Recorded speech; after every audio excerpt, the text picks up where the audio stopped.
Today, we explore the troubling case of Jennifer Dulos, a devoted mother who disappeared without a trace, leaving behind her 5 children and distraught family. This unsettling event prompted an intensive investigation by the police, uncovering a startling truth. Jennifer's disappearance was orchestrated by someone who had once been the center of her world. Born on September 27, 1968, in New York City to Hillard Farber, a banker, and Gloris Ortenberg, a philanthropist, Jennifer grew up with her sister, Melissa Irene Farber. She pursued her education at Brown University, graduating in 1990, and later earned a master's degree in writing from New York University Tisch School of Arts.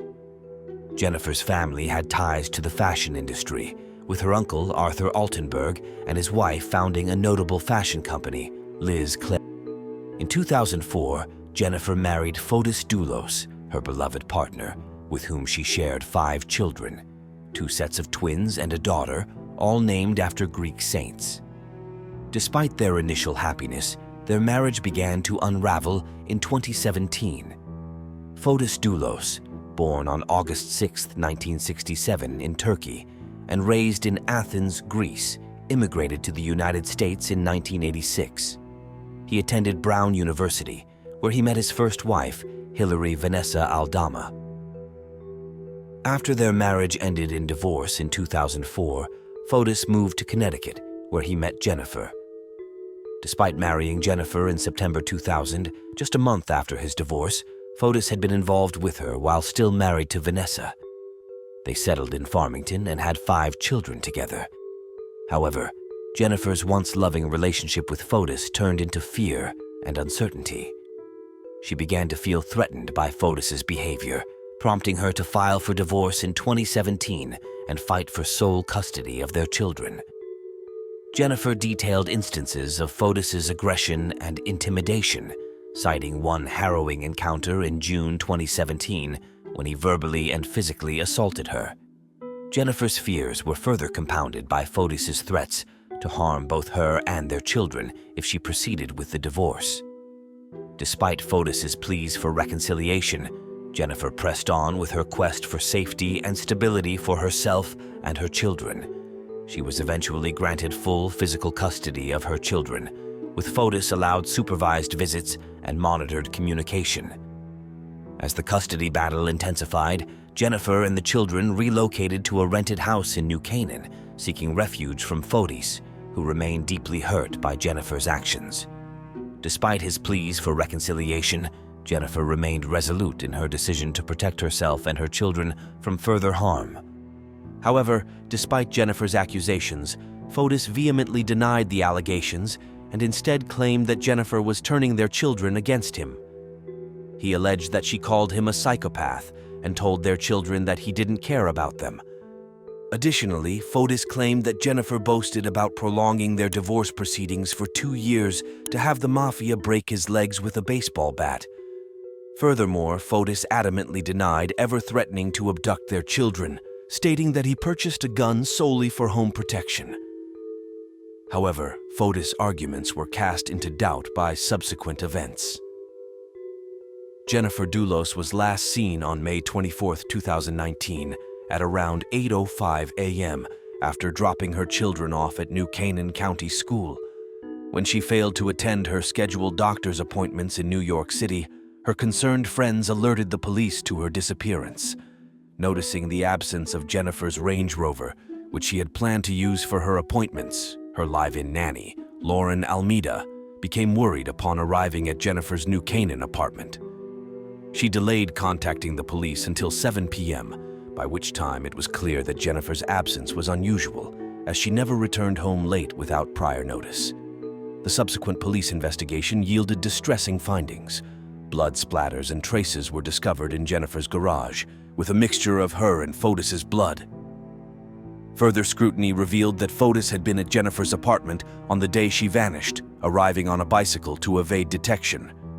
Police suspected that Fotis ambushed Jennifer upon her return, fatally shooting her before disposing of her body and cleaning the crime scene. Security footage captured Fotis driving Jennifer's Chevrolet Suburban away from her home at around 10:25 a.m. The police believed that Fotis had concealed Jennifer's body and other incriminating evidence in the vehicle before abandoning it 3 miles from New Canaan.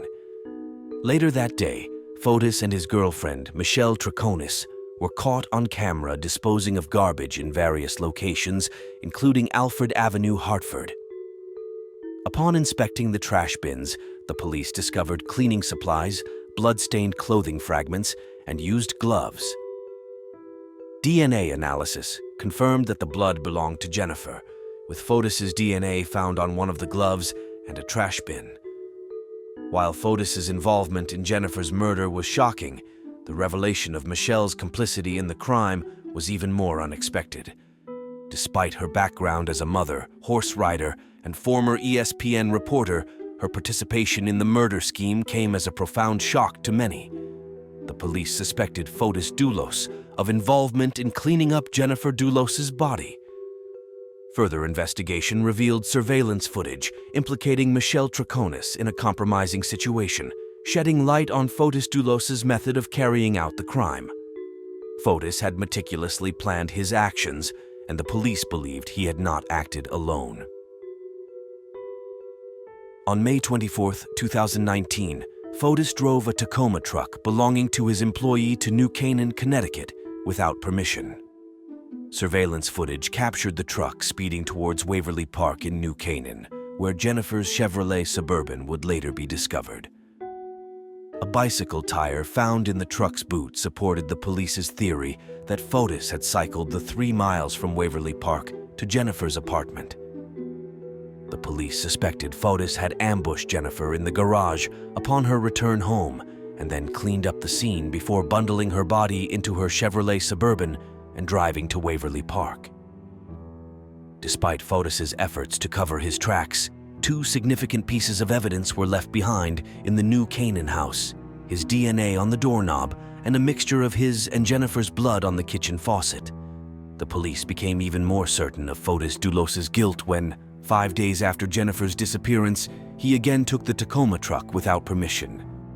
Surveillance footage showed Fotis driving the truck to a local car wash and detail shop, accompanied by Michelle Troconis in a black SUV. They dropped the car off at the car wash, with the police suspecting their intent was to eliminate any evidence. However, their efforts were in vain, as samples of Jennifer's DNA were found on the passenger seat of the car, as expected, with all the daunting evidence gathered against Fotis Dulos.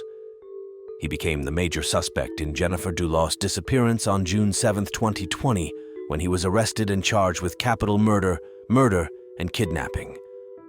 Remarkably, Fotis had initially been arrested on June 1, 2019, along with Michelle Troconis, for hindering prosecution and tampering with evidence, although they both pleaded not guilty.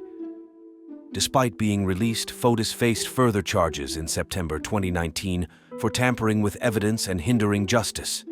However, in October 2019, Fotis appeared in court and requested dismissal of the charges against him. During this period, Jennifer and Fotis Dulos' children were living with their maternal grandmother, who was granted temporary custody by the court. Fotis Dulos' downfall came in 2020 when he was arrested in January and charged with the capital murder of his ex-wife, while Michelle Troconis was arrested for conspiring to murder. Following the arrest, Michelle Troconis distanced herself from Fotis, admitting in an interview that she had made a grave mistake by trusting him prior to their arrest in 2020. Fotis Dulos, his former lawyer, and friend Kent Douglas Mohini were also arrested and charged with conspiracy to murder. Mohini was taken into custody by police. They suspected he had assisted Fotis and Troconis in creating an alibi for Jennifer's disappearance. Additionally, Mohini faced allegations of spousal rape from his wife, leading to their separation. After his arrest in connection with Jennifer Dulos's murder, his wife expressed concerns for her safety, informing the South Windsor Police Department that Mohini, alongside his friend Fotis Dulos, planned to harm her. During their investigation, police discovered Mohini's membership in an East Granby gun club. Reports from local hunters alerted police to a potential human grave on club-associated property. Subsequent searches revealed a shallow grave containing lime bags and a blue tarp, though no body was recovered. The discovery no closure despite the suspect's arrests. Fotis Dulos' bond was initially set at $6 million on January 8, 2020, with his release on bail occurring the following day. However, he failed to appear in court for an emergency hearing on January 28, 2020. Found unconscious in his car at his Farmington home, Fotis attempted suicide by carbon monoxide poisoning. Resuscitated by police, he was rushed to Yukon Medical Center before being transferred to Jacobi Medical Center in the Bronx for hyperbaric oxygen therapy. The children of Fotis, who were residing with their grandmother, visited their father for the first time since he was accused of Jennifer's murder. A suicide note was discovered in Fotis' car, expressing his refusal to spend any time in jail for a crime he claimed innocence of. On January 30, 2020, Fotis was confirmed deceased by Jacobi Medical Center. Anna Curry, Fotis' last girlfriend, stated to police that she had been with him on the day of his emergency hearing.